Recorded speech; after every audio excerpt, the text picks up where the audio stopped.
Go ketekwa le go gopola basadi bao ba ile go ba ema kgatlhanong le melao ya puso ya kgethologanyo le go eta pele megwanto ya go ba kgatlhanong le go fedišwa ga yona melao yeo e fela le ka morago ga mengwaga e 16 ntwa yeo e sa tšwela pele e fela mo lebakeng le ke ntwa ya dikgaruru tša bong magareng ga tše dingwe le leuba la COVID-19.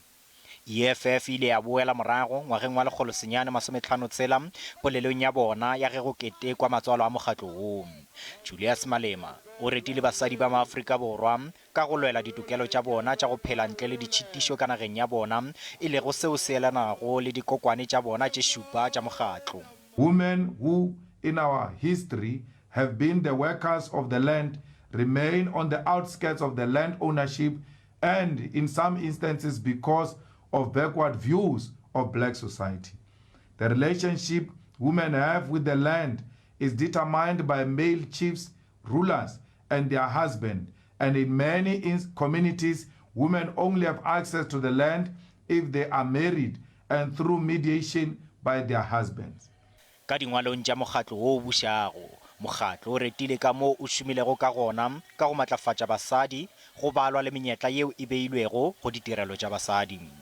Mokgatlo o tšwetše pele ka go ikana go šireletša le go lwela ditokelo tša basadi. Ge le mokgatlo wa DA o hlwele o etetše basadi bao ba ithometšego dikgwebo ka Midvaal. Mokgatlo o kgonne go thuša basadi bao ba nalago le ditswalo tša dikadimo tša mašeleng ka thušano le mmušo le mafapha a mangwe a private.